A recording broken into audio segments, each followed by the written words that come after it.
దేవరాగం జ్ఞానయోగం వ్యాసపీఠం బహువేదశాస్త్రం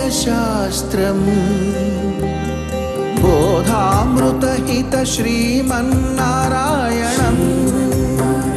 శివగౌరీ సంభాషిత సకల పురాణం అష్టాక్షరి పంచాక్షరి మంత్రావరణం అఖిల దేవతా సంస్తుతి పారాయణం జయ మంగళకరమీ ప్రవచన శ్రవణం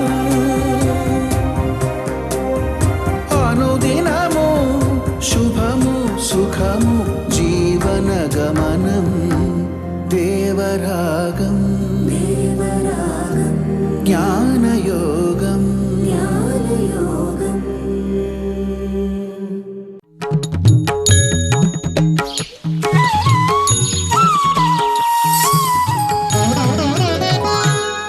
ఆపదామపహర్తారం దాతారం సర్వసంపదాం లోకాభిరామం శ్రీరామం భూయో భూయో నమామ్యహం.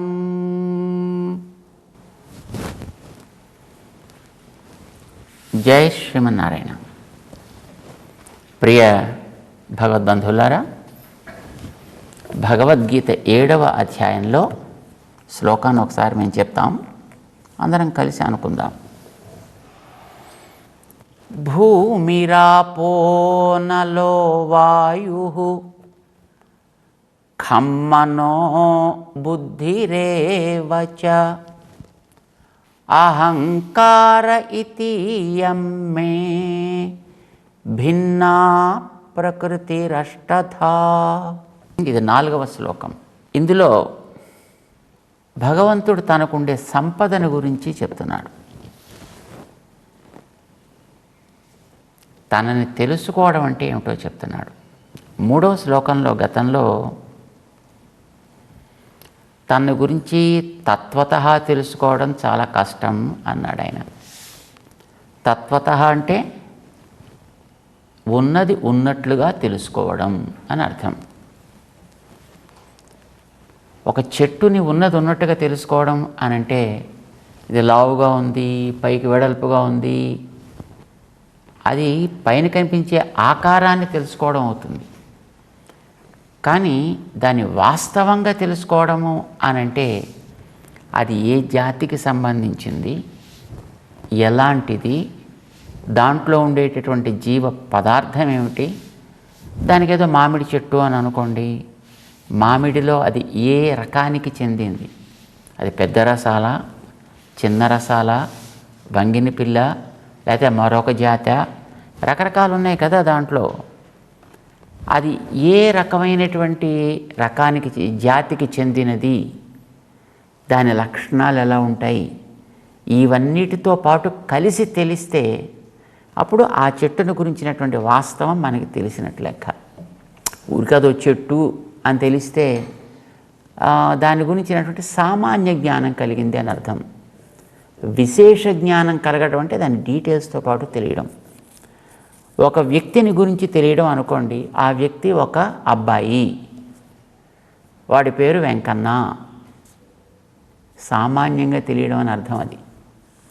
కానీ విశేషంగా తెలియడం అని అంటే ఆ వ్యక్తి ఏ ఊరిలో పుట్టాడు, ఎప్పుడు పుట్టాడు, వాడి తల్లి ఎవరు, తండ్రి ఎవరు, సోదరులు ఎవరు, వాడితో పాటు ఉండేటటువంటి మిత్రులు ఎవరు, వీడి లక్షణాలు ఎలాంటివి, వీడు ఏం చదువుకున్నాడు, ఏం సంపాదిస్తున్నాడు, ఎక్కడ ఉంటున్నాడు, ఎలా ఉంటున్నాడు, వాడి కుటుంబం, వాడి అలవాట్లు, వాడి వ్యవస్థ, ఇవన్నీ తెలిస్తే ఆ వ్యక్తిని గురించినటువంటి తత్వజ్ఞానం కలిగింది అని అంటాం. వాస్తవ జ్ఞానం కలిగింది అని అంటాం. లేదా సామాన్య జ్ఞానం కలిగింది. ఆయన వాడు ఒక అబ్బాయి, వాడి పేరు వెంకన్న, ఇది సామాన్యం. కానీ విశేష జ్ఞానం అంటే చాలా వాడి వివరాలన్నిటితో పాటు కలిసి తెలియడము అని అర్థం. భగవంతుడి గురించి విశేషంగా తెలియడం అంటే చాలా కష్టమాయా, తెలుసుకునేవాడు ఉండడమే కష్టము. అసలు భగవంతుడు ఒకడు ఉన్నాడని తెలియడమే కష్టం. ఆయన విలక్షణంగా ఎలా ఉంటాడో తెలియడం మరీ కష్టం. విలక్షణంగా ఉంటాడు, ఎలా ఉంటాడో తెలియడం కష్టం అంటే అర్థం ఏంటి అంటే, సామాన్యంగా మనందరికీ పొందాల్సిన వాడు భగవంతుడు, ఇది తెలుసును. పొందవలసిన వాడు భగవంతుడు అని తెలుసును తప్ప పొందించుకునేవాడు కూడా భగవంతుడు అనే విషయం మనకు తెలుసును. మనం ఏదైనా ఒక స్థానాన్ని చేరాలనుకుంటాం అనుకోండి, ఆ స్థానాన్ని చేరే సాధనం వేరే ఉంటుంది. లోకంలో ఒక ఊరికి వెళ్ళాలి, కారులోనో, రైల్లోనో, రిక్షాలోనో, సైకిల్లోనో, బండిలోనో, నడుస్తూనో, ఇది సాధనం అంటాం. ఇది సాధ్యము అంటే మనం చేరే చోట ఊరు. సో ఊరు వేరు అంటే ప్రాప్యము అని అంటాం, పొందాల్సిన చోటు. దానికి ప్రాపకము వేరు. లోకంలో ఇవి రెండు వేరువేరుగానే ఉంటాయి. జీవ సామాన్యానికి అంటే మనందరికీ పర్యవసానంగా పొందాల్సింది ఏమిటి, శాశ్వతంగా పొందాల్సింది ఏమిటి? తాత్కాలికంగా పొందాల్సిన లోకంలో బోల్డని ఉన్నాయి మనకి. డబ్బులు కావాలి, ఇళ్ళు కావాలి, కార్లు కావాలి, బట్టలు కావాలి, పాత్రలు కావాలి, రెఫ్రిజిరేటర్స్ కావాలి, వెహికల్స్ కావాలి. ఇవన్నీ మనకు కావాల్సినవి కదా, బిల్డింగ్స్ కావాలి. కానీ అవి శాశ్వతంగా ఉండవు, వాటిల్లో మనం శాశ్వతంగా ఉండవు. మనం అంటే ఈ శరీరంతో మనం ఉండం కదా, కొంతకాలం తర్వాత శరీరం వదిలిపెట్టి వెళ్ళాల్సిందే కదా. నువ్వు ఎన్ని ఇళ్ళు సంపాదించుకున్నా శరీరం వదిలిపెట్టేసి వెళ్ళాల్సిందే. ఆ ఇళ్ళన్నీ అక్కడే ఉంటాయి, నువ్వు ఉండవు. నువ్వు ఎన్ని కార్లు సంపాదించుకున్నా కార్లు అక్కడే ఉంటాయి, నువ్వు ఉండవు. ఈ శరీరంలో ఉండవు, శరీరం వదిలిపెట్టి వెళ్ళిపోతావు. ఎంతమంది వ్యక్తుల్ని సంపాదించుకున్నా ఆ వ్యక్తులు ఎవరు మనతో రారు. వాడు వచ్చినా అక్కడ దాకా వస్తారు.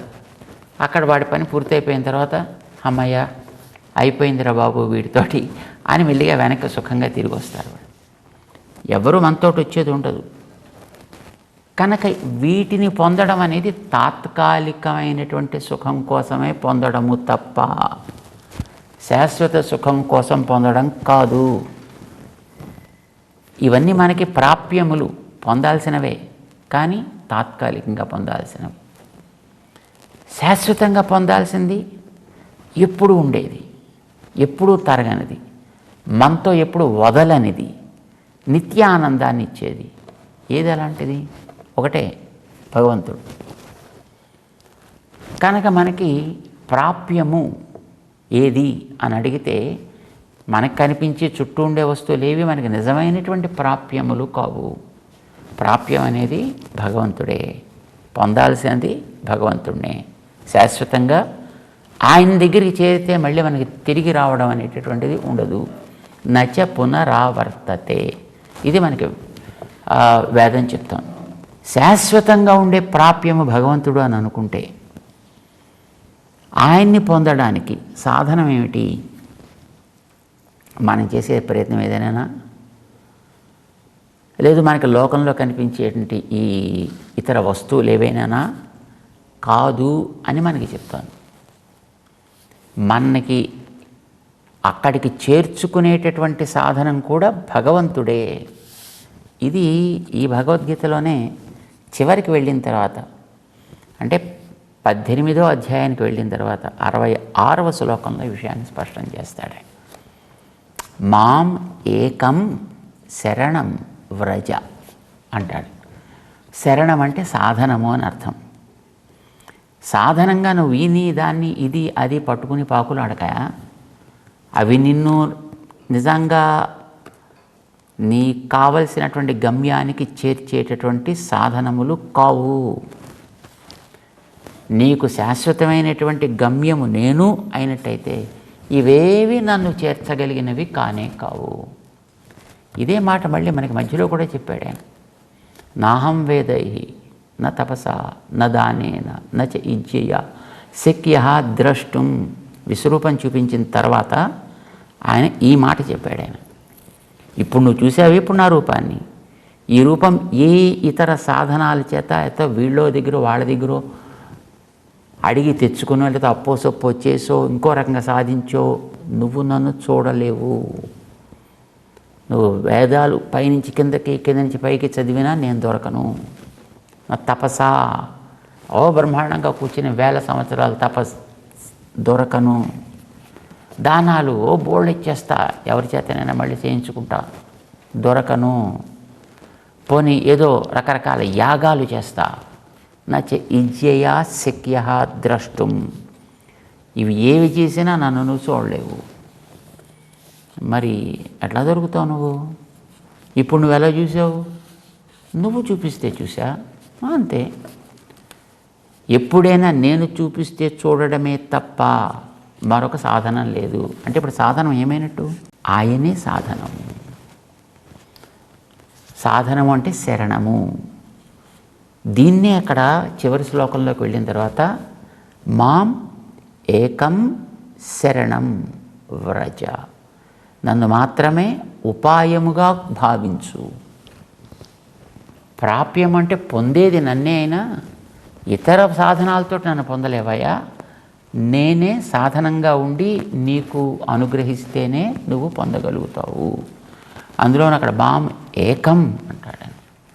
అంటే తను తప్ప మరొక సాధనం వేరే ఏది లేనే.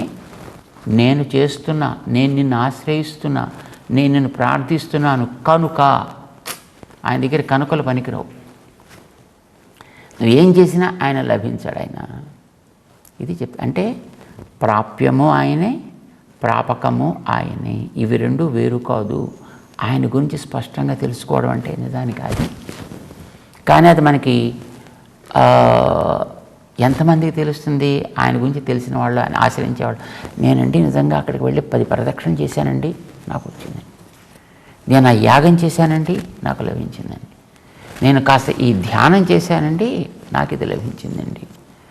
నేను స్తోత్రాలు బ్రహ్మాండంగా పారాయణ చేశానండి, నాకు ఇది లభించిందండి. మనమేదో చేసిన దానివల్ల ఆయన్ని మనం సాధించాము అని అనుకుంటాం. లోకంలో సామాన్యంగా మేము అనుకుంటాం 99.999999 ఇలాంటి భావాల్లోనే ఉంటారు. నేనేదో చేశా కనుక లభించింది. ఇది కాదు. ఆయనకు తాత్విక స్వభావము ఇతర సాధనములతో లభించడం కాదు. అర్జున, తత్వతః మాం వేత్తి, నేనే ప్రాపకము, నేనే ప్రాప్యము, సాధనం నేనే, చేరే సాధ్యము నేనే, గతి నేనే, గమ్యము నేనే. ఇది తెలియడం చాలా కష్టమయ్యా. అంటే లోకంలో కొన్ని వేల జన్మలు గడిస్తే తప్ప బాగుపడాలనే కోరిక ఈ ప్రాణిలో కలగదు. కొన్ని వేల జన్మలు గడిస్తే తప్ప బాగుపడాలని కోరికే మొట్టమొదట కలగదు. ఆ బాగుపడాలని కోరిక కలిగిన వాళ్ళల్లో నా ద్వారా బాగుపడాలి, కారణం నేనే కదా.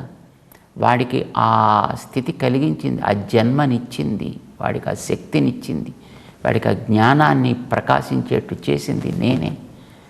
కానీ నన్ను తెలుసుకోడు. ఏదో ఇటు అటు ఇటు దేన్నో పట్టుకుని పాకులాడుతుంటాడు. ఇలాగా కారణం నేనే కనుక ఆశ్రయించాల్సింది నన్నే, నా ద్వారా పొందాలి అనేది తెలియడం చాలా కష్టమయ్యా. నా గురించి తెలిసి నన్ను ఆశ్రయించే వాళ్ళు ఇంకా తక్కువ ఉంటారు. ఆ తెలిసిన వాళ్ళల్లో కూడా, నేను ఇస్తానని తెలుసుకున్న వాళ్ళల్లో కూడా నేనే సాధనంగా ఉండి కూడా ఇస్తాను అని గుర్తించేటటువంటి వ్యక్తులు దొరకడం లోకంలో మరీ కష్టమయ్యా అని చెప్పడం కోసమని కశ్చిన్ మాం వేత్తి అక్కడక్కడే చాలా వరకు పోయింది. మాం తత్వతః వేత్తి అక్కడ ఇంకా పోయింది. ఇప్పుడు ఊహించడం కోసం చెప్పిన మాట అది. ఇప్పుడు మనకి పుష్పంలో కాంతి ఉంటుంది. ఏదైనా ఒక కమలం తీసుకోండి, తామర పుష్పం అందంగా ఉంటుంది. అది ఆళ్వారు చెప్తారు ఒక చోట, భగవంతుడి యొక్క చేతులు, పాదాలు, నేత్రాలు, అధరాలు ఎలా ఉంటాయి అంటే అందమైనటువంటి తామరల్లా, కమలంలా ఉంటాయి అని చెప్పాలి. మామూలు కమలంతో చెప్పడం ఆయనకి ఇష్టం లేకపోయింది. కమలాన్ని క్వాలిఫై చేయాలి. ఎలా క్వాలిఫై చేయాలి అని ప్రారంభం చేశారు. విట్టిలంగు సెంసోది తామరై అంటారు ఒక పాటలో, తమిళం పాటలో. విట్టిలంగు సెంసోది తామరై పాదం, కైగళ్, కణ్గళ్ ఇవన్నీ అలా ఉంటాయి అని. ఏమిటి విట్టిలంగు సెంసోది అంటే? అంటే ఇప్పుడు మనం ఒక కమలం తీసుకున్నాం అనుకోండి, చిన్న చిన్న ఇప్పుడు ఇంత కమలాలు వస్తాయి. దాని ఇలా రేకులన్నీ విప్పేసి అవన్నీ బజార్లో మామూలుగా అందరికీ ఇస్తుంటారు, అమ్ముతూ ఉంటారు. అలా కాదు, లోతైన నీళ్ళల్లోంచి బలిష్టమైన కాడ మీద బాగా పెద్దదిగా విప్పారి పెద్ద దళాలుండి సూర్యకిరణపు మొదటి స్పర్శతోటి అలా వికసిస్తూ ఉంటే అందులో ఉండేటటువంటి ఒక అందం, అందులో ఉండేటువంటి ఒక రక్తిమ, ఒక అందమైనటువంటి వర్ణం, రంగు, అందులో ఉండే ఒక అందమైన చల్లదనం, అందులోంచి వచ్చే ఒక అద్భుతమైనటువంటి పరిమళం, ఆ విప్పారినప్పుడు ఉండేటువంటి ఒక తేజస్, ఇవన్నీ ఉంటాయి కదా. పద్మంలో ఇవి మాత్రమే ఉండవు, అక్కలే ఇంకా చెత్త కూడా చాలా ఉంటుంది దాంట్లో. కానీ ఆ చెత్తను తీసేసి ఈ క్వాలిటీస్ని మాత్రమే పిండి ఒక సీసాలోకి తీద్దాం, రైట్? అది దాంట్లో ఎసెన్స్. అయితే ఇది ఒక దాంట్లోంచి లాభం లేదు. ఇలాంటివి ప్రపంచంలో మొత్తం ఎన్ని ఉంటాయో ఆ కమలాలన్నిటినీ ఇలా వచ్చిన కమలం ఒకటి ఉండడమే కష్టం. కానీ ఇలాంటి కమలాలు ఎన్నో ఉంటాయని అనుకుని వాటన్నిటినీ సేకరించి అన్నిట్లోంచి ఆ సారాన్ని అలాగే సీసాల్లోకి తీసి ఆ తీసిందంతా మళ్ళీ ఒక చోటకి చేర్చి దాన్ని బాగా కాచి ఎసెన్స్ తీస్తారు చూసారా, అలాగ ఎసెన్స్ లాగా తీసి దాన్ని ఇంకా అందులో చెదారు ఉంటే వాటిని వడగట్టి ఇదంతా మొత్తం ఫిల్టర్ చేస్తే ఎంత ఉంటుందో, ఎంత వస్తుంది? చాలా కొద్దిగా వస్తుంది. ఇలాంటిది ఒక పెద్ద ట్యాంక్ నిండా మనం భావించి ఆ ట్యాంక్కి కిందకి అన్నం పెట్టామనుకోండి, దాంట్లోంచి పొంగి పొరలాలి అని అంటే ఏమో మళ్ళీ అందులో పెద్ద ఫోర్స్ ఉండదు, అలా మెల్లిమెల్లిగా. కానీ కిందకి అన్నం పెట్టామనుకోండి, దానికి ఎంత ఫోర్స్గా వస్తుంది. ఫోర్స్గా ప్రవహించే దాంట్లో గొప్ప కాంతి వేరే ఉంటుంది. ఇప్పుడు ఇందులో ఈ ట్యాంకులో మనం నింపింది అందులో ఉండే రంగు, అందులో ఉండే చల్లదనం, అందులో ఉండే పరిమళం, అందులో ఉండే కాంతి, ఇన్నిటిని దాంట్లో నింపాం. అది కింద కన్నం పెట్టి దాంట్లోంచి వదిలితే అది విట్, అందులోంచి వదిలితే ఇలంగ్, ప్రకాశించే సెం, అతి సుందరమైనటువంటి సోది, కాంతి ఎలా ఉంటుందో అది భగవంతుని యొక్క ఆ శ్రీహస్తపు కాంతిలో, పాదపు కాంతిలో ఒక అణువు అవుతుంది. ఆయనది ఎంతో తెలియదు. నమ్మాళ్ళు వారు భగవంతుని యొక్క సౌందర్యాన్ని ఇలా భావిస్తారు. అలాగా భగవంతుడు గురించి మనం భావించాలి అని అనుకుంటే ఎక్కడెక్కడ ప్రపంచంలో ఉండేటటువంటి ఇలాంటి తత్వజ్ఞానం కలిగి కాస్త భగవంతుడి గురించి ఏదో మేము కూడా బాగుపడాలి అనేటువంటి సిద్ధి కోరుకున్నటువంటి యత్నం చేసేవాళ్ళు మఠమడుతారు. అసలు మనిషిగా ఉండేవాళ్ళు కష్టం, యత్నం చేసేవాళ్ళు దొరకడం కష్టం, సిద్ధి కోసం చేసేవాళ్ళు దొరకడం కష్టం, భగవంతుణ్ణి గుర్తించి తెలుసుకోవాలనుకునే భగవంతుడి వల్ల లభిస్తున్నాయి ఇవేం తెలుసుకునేవాళ్ళు దొరకడం కష్టం, భగవంతుడిని వాస్తవంగా తెలుసుకుని చేసేవాళ్ళు ఇంకా కష్టం. అలాంటి వాళ్ళ కొన్ని కోట్ల మందిని మనం సేకరిస్తే అందులో ఎవడో ఒక్కడో అరో మాత్రమే తత్వతః మాం వేత్తి కశ్చిత్. ఎవడో ఉండడు అని అర్థం. సారాంశం ఏంటంటే అలాంటి వాళ్ళు దొరకడమే కష్టమయ్యా అని. అందుకోసం అలాంటి వాడు ఎవడైనా ఒక్కడు దొరికాడంటే అమ్మో స మహాత్మ సుదుర్లభ, అబ్బో అబ్బో అసలు వాడిని నేను వదలనే అలాంటి వాడు ఒక నమ్మాళ్ళ వారు దొరికారు భగవంతుడికి. అందుకని ఆయన వదలలేక ఆయన గుండెల్లో గూడు కట్టు కూర్చుండిపోయాడు అన్నమాట అని చెప్తారు మనకి. అంటే భగవంతుణ్ణి తత్వతః తెలుసుకోవడము అనంటే 2 రకాలుగా తెలుసుకోవాలి. ఒకటి, భగవంతుడు తనే సాధనంగా ఉండి తనని చేరడానికి కావలసినటువంటి శక్తిని, యోగ్యతని తను కలిగిస్తాడు. అంటే ఆయనే సాధనం, ఆయనే ఫలము. ఇది ఒకటి తత్వతః తెలుసుకోవడం. రెండవది తత్వతః తెలుసుకోవడం అంటే ఈ ప్రపంచంగా మనం చూస్తుండేటటువంటి తత్వాలన్నీ, ఇవన్నీ కూడా ఆయన నుంచి వచ్చినవే. నేను కూడా ఆయన నుంచి వచ్చిన వాడినే, ఆయన వల్ల ఏర్పడ్డవాడినే. కనుక నాదంటూ ఏముంది కనుక ఇందులో, నాకంటూ ఏముంది కనుక దీంట్లో, నేను చేసి ఏదో సాధించేదంటూ ఏముంది కనుక ఏమీ ఉండదు అని తాత్పర్యం. దాన్ని మనకి తెలియచేయాలి. అది తెలియచేయడం కోసమని ఆయన ప్రారంభం చేసి ఈ ప్రకృతి అంతా తన ఆధీనంలో ఎట్లా ఉంటుంది, జీవులు తన వాళ్ళే అయ్యేలా ఉంటారు అనేది 4వ శ్లోకం దగ్గర చెప్తున్నాడు ఆయన. ఏమని? భూమి, కనిపించేది మొట్టమొదటి మనకి భూమి కదా, అతి విశాలంగా. మన శరీరాలు తయారయ్యేది కూడా భూమిలోంచే కదా. భూమిలోంచి వచ్చిన ఆహారం వల్లనే కదా మనం బతుకుతున్నాం. ఇప్పుడు శాకాహారులైనా మాంసాహారులైనా శరీరాలనే కదా ఆహారంగా తినేది. అది వృక్ష శరీరాల, జంతు శరీరాల అనేది వేరే విషయం. కానీ ఇవి 2 కూడా ఈ భూమి వల్లనే ఆధారపడి బతుకుతున్నాయి. భూమి నుంచి దొరికే వాటి వల్లనే అవి జీవిస్తున్నాయి. కనుక భూమి మొట్టమొదటి ఫస్ట్ ఇందులోంచే వస్తాయి, తిరిగి మళ్ళీ ఇవన్నీ దాంట్లోనే చేరతాయి. ఈ భూమి మీద ఉండే వాటికన్నిటికీ కూడా జీవనం పోసేటటువంటిది నీరు. కనుక ఆపహ అంటారు దాన్ని. ఆ నీటి వల్ల కలిగేటటువంటి పరిణామాలను తెచ్చేది, దాంట్లో రకరకాల రంగులని మార్చేది అగ్ని. ఇప్పుడు కొన్ని తెల్లగా ఉంటాయి, కొన్ని ఎర్రగా ఉంటాయి, కొన్ని నల్లగా ఉంటాయి, కొన్ని చామన ఛాయగా ఉంటాయి, రకరకాల రంగులు కదా.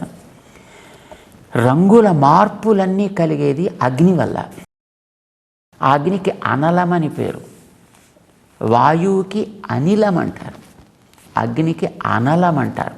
చిన్న ఒత్తు తేడా అంతే అన్నమాట. అనలం దాంట్లో ఉండేటువంటి పాక ప్రభావం వల్లనే రకరకాల రంగులు మారుతాయి. ఆ అనలం అంటే అగ్ని. అగ్ని చక్కగా ప్రజ్వలిల్లడానికి తోడ్పడేటటువంటిది వాయువు. ఆ వాయువు కానీ వాయు సంచారానికి అవకాశం కలిగించేది ఆకాశం. ఈ ఆకాశం కానీ 5 భూతాలు అయ్యాయి. ఈ 5 భూతాలు కూడా నావి, నా వల్ల వచ్చేవి.